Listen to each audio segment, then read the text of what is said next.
Hi everyone, welcome back to That's Mental. Today I want to talk about how the trauma bond shows up in dating. What, I hear you say? I know, but don't worry, I'm going to break it down in this video. So without further ado, let's jump right in.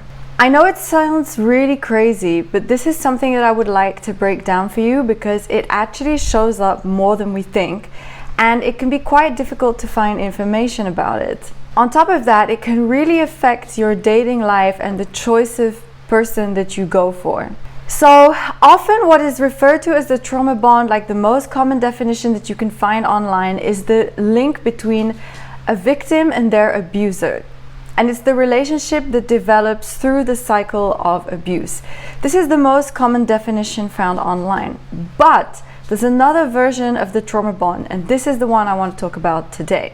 If you are someone who's traumatized, no matter what the type of trauma is, then it's possible that you are going to be attracted to a certain type of person. This is completely subconscious and you might be unaware of it, but you might find yourself repeatedly drawn to certain types of people. This is where the trauma bond comes into play. In dating and in your love life, your trauma bond might look like you being instantly drawn to people with whom you have a very strong connection. So like the moment you meet them, whoomph, you feel like this magnetic pull, and this happens repeatedly. Something that feels very intense, very passionate, the twin flame feeling, you know? If you've experienced it, then you know what I mean, like that feeling. In reality, this is the trauma bond. In this particular case, it means being drawn to somebody who has a wound similar to yours, or someone else who is traumatized. Maybe their wound is not exactly the same as yours, but you share a trauma.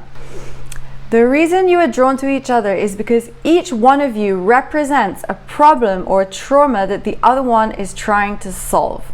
Or it might be because subconsciously you recognize their trauma. You recognize that they are traumatized just like you.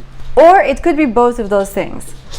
Often this is going to feel very intense and passionate. It's exactly that twin flame thing I described. It's like, this is the person I've been waiting for. This person really gets me. It feels very natural. It feels like it was meant to happen. You're meant to be together. It's like it comes with a lot of intensity. It might feel so right that it feels like you've known this person your whole life. But this intensity also comes with a lot of drama and a lot of pain on the flip side.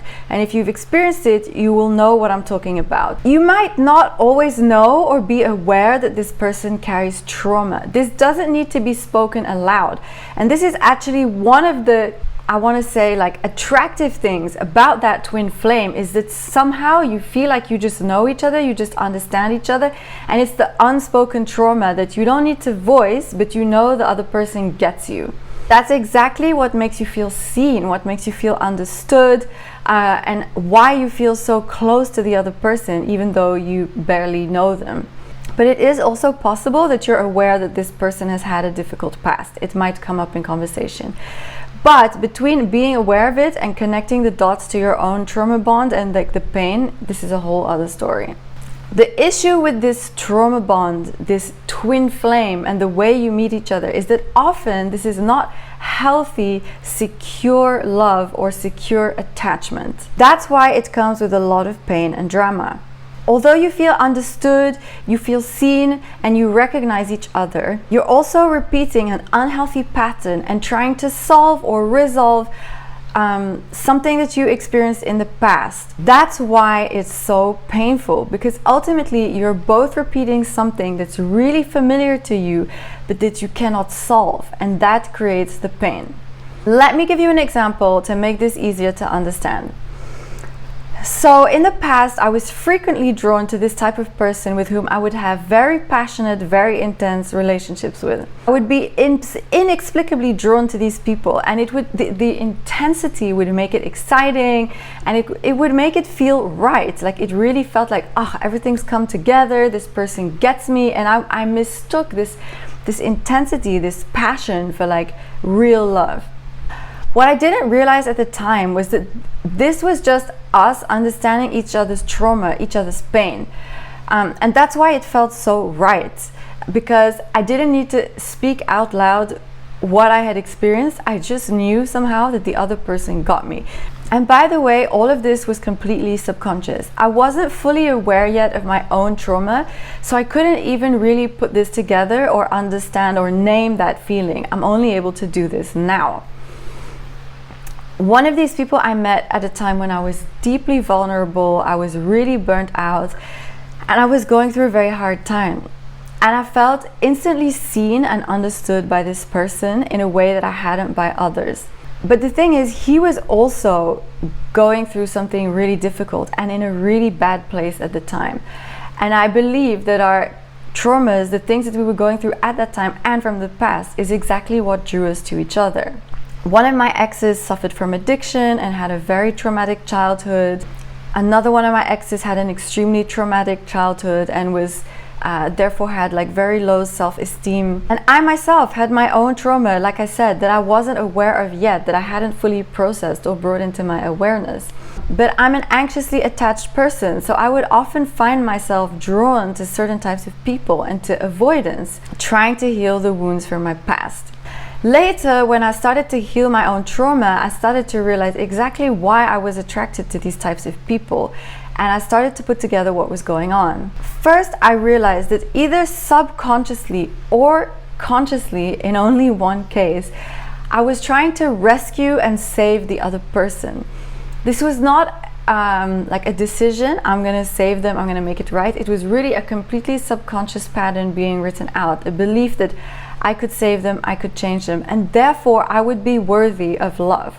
And part of this was also me wanting to rescue them as much as I wished someone had rescued me. Part of me was also trying to rescue them, hoping that if I could just magically solve this problem, then everything would fall into place, everything would be fine, I would be loved, and I would be safe.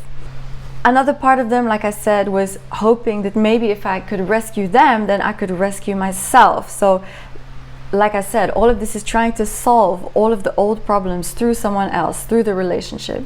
The other part of what was going on and what I've learned was that I was trying to solve my childhood dynamic and my childhood problems through the relationship. And this, I think, is really the biggest part of it and the biggest part of the trauma bond, at least in my case, that I can share with you all in case you recognize this for yourself.